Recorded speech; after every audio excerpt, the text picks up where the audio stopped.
All right, friends, I didn't even get any proper before pictures of this dresser with the drawers in it because as my friends were unloading it from their trailer, roaches crawled out. Yes, if you're squeamish, you might not want to see the next few seconds. But there were roach droppings, dead roaches in it, roach eggs, and again, close your eyes if this is going to gross you out, but even live roaches still in and on it.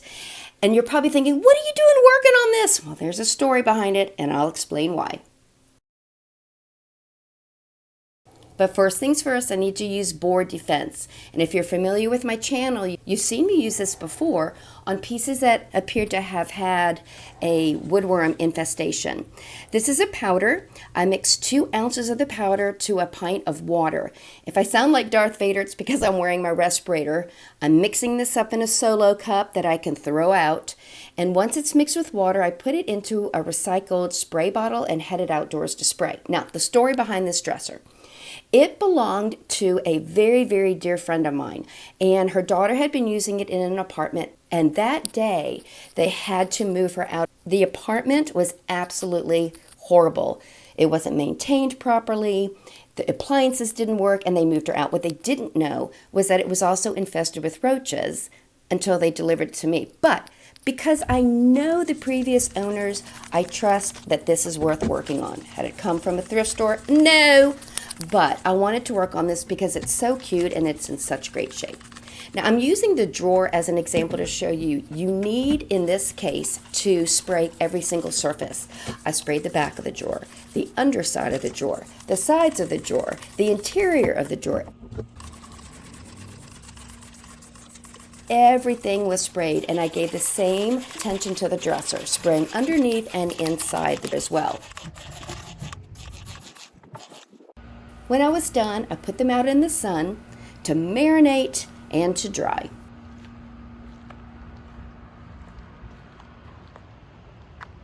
Good old board defense. You've been a friend of mine on more than one occasion. I kept it under the porch until I could be sure all of that infestation was gone and brought it indoors to clean it. Now, I always clean my pieces and I start by removing the hardware because I want to be sure that all those painted surfaces, yeah, spoiler alert, I'll be painting this. But I always make sure that the painted surfaces are clean of all oil and debris. And in this particular case, I also want to be sure I've removed all of that pesticide. I rinsed everything off with clean fresh water because you want to also remove that soapy residue so it doesn't interfere with the adherence of your primer and paint.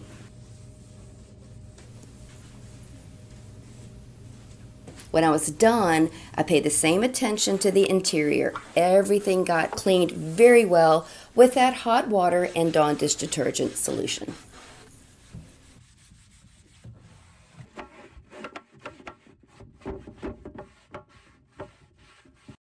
Now we can look at some before pictures with the hardware removed. Isn't she cute? She's in great shape too.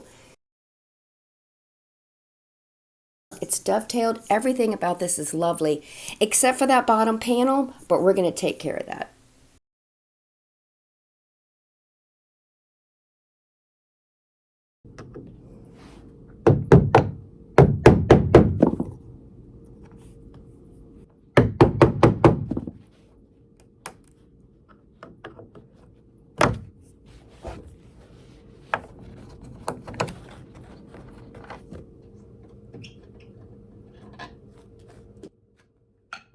At this point, I've taken all 4 screws out, but obviously something is still securing it in place. And there it is. There were 2 screws on top and 2 screws on the side, and once those were removed, it released easily. Look at that. Now I will be lopping off the bottom of this dresser, and I'm measuring because I want to figure out how tall the new legs need to be.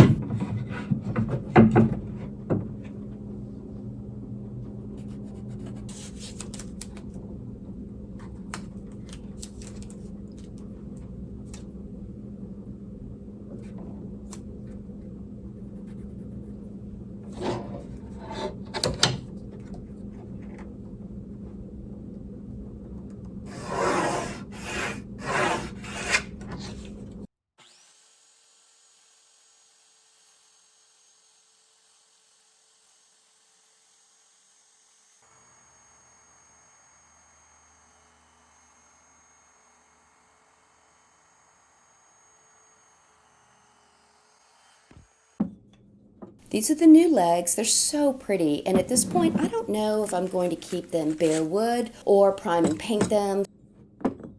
These are the metal plates that secure it to the dresser. And as you can see, there isn't enough room to secure this properly, which is why the previous day I took some scrap lumber outside and cut 2 boards to secure to the bottom of the dresser. And this will make sense in just a moment.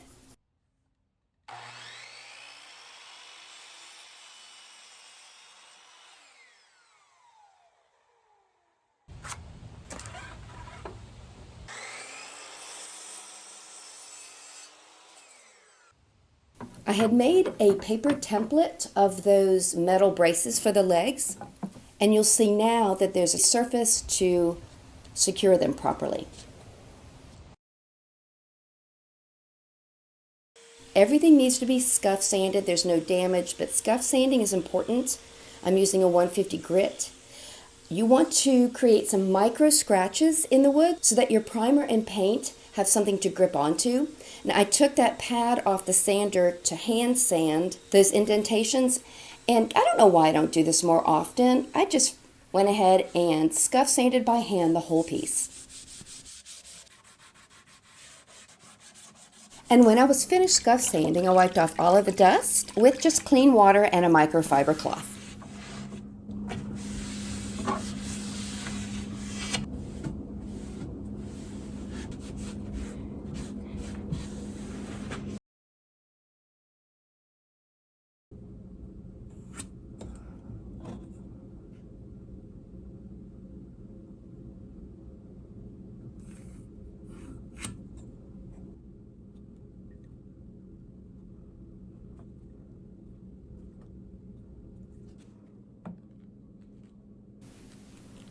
Those metal plates had cut me twice, which is why I'm wearing these annoying, very squeaky gloves to protect my hands from further cuts.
And again, because at this point I didn't know whether or not I was going to paint the legs or not, I didn't assemble them at this time. So these are in place now so that I could attach my new legs to it, but I need to cover that up. So I'm going to go look in my stash over in the corner because I never throw anything away. So let's go look. Disregard the mess. I need to clean up. All right. I always keep extra things here. I doubt I will ever use this, but I kept it just in case. Don't know why. No. Well, hello. Ooh, maybe this. Kind of similar to the thing on the top. All right. Okay. This would cover it up. I just need to make sure it doesn't impact the function of this drawer coming out.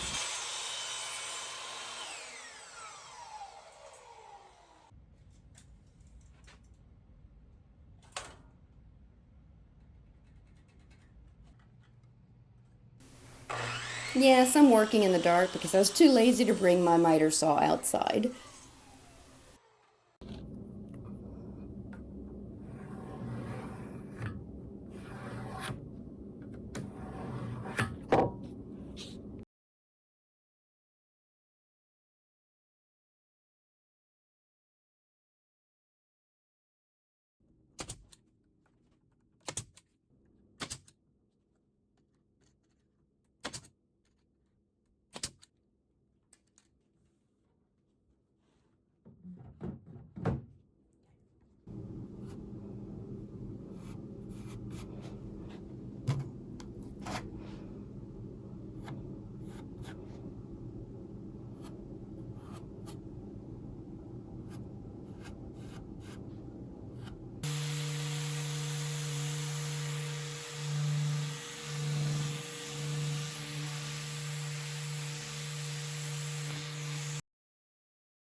All right, so I just finished the first coat of primer. I have to wait 3 to 4 hours before I can do another coat. And since the sun is setting, I'm not gonna have time to do it today. The bottom piece that I put in place, you can tell it's oak because you can see the wood grain. I'm not gonna worry about it. I think it'll fill in slightly more with that second coat of primer. But like I said, I'm not gonna worry about that. It's at the bottom, it serves its purpose, and I'm just gonna go with it.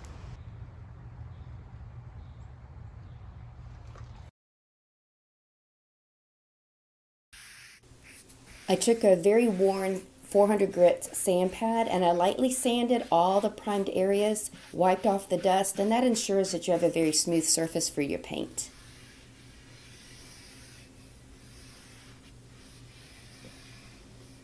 I'm using this glorious color of blue in the Benjamin Moore Advanced Paint line. That is my absolute favorite paint. And I have already filtered it into the canister, but what I'm doing is I'm using a viscosity cup. For Benjamin Moore paint, they say that their paint should run through that cup within 35 to 40 seconds, and that's what I'm timing. Look for the paint drip.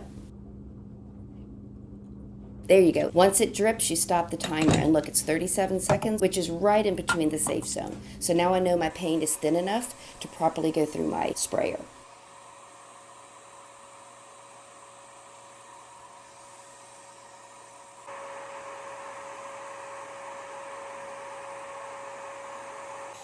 Now because I thinned it with water a little bit more than usual, I'm putting on a very light coat.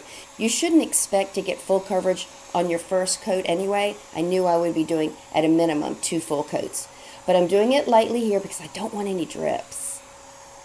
You're going to see in a moment how good that coverage is even on that first very light coat. This paint is amazing, and I won't be putting a top coat on it. This is the first paint line that I trust that I don't need a top coat because it truly has a built-in top coat. The drawback to this paint is that you have to wait, it's either 16 or 18 hours in between coats. So if you are in a rush, this is not the paint for you.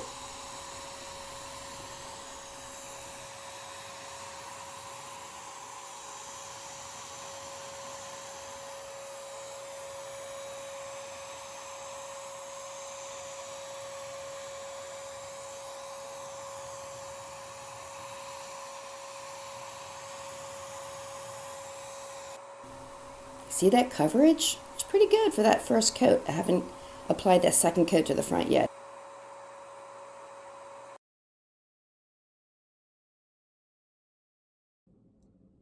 Now when I dry fitted the legs, I marked them to know exactly where to place them on the dresser. You can see that one has an F and an arrow to show that that one goes in the front facing out.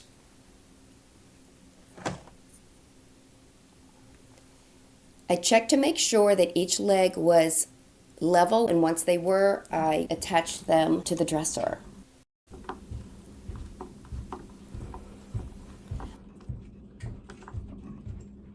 My son Sean was there, so I had him help me turn it over, and this is the test, guys.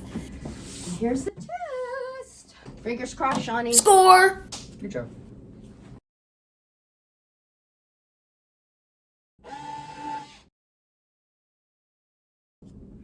I used adjustable hardware for those bottom several drawers. It's the first time I've ever done it. I struggled with it a little bit because I couldn't get the screws completely tightened right here, but you'll see what I'm doing. So you lightly secure them because you want those screws to be coming away from the front of the dresser a little bit, like you'll see here. And then that way, that alley on the hardware just slides right on.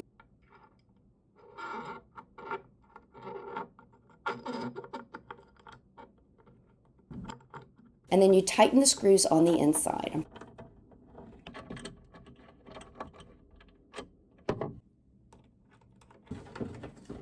I'd love to know your feedback. Was I crazy to continue working on this, or did I do a good thing to save it from a landfill?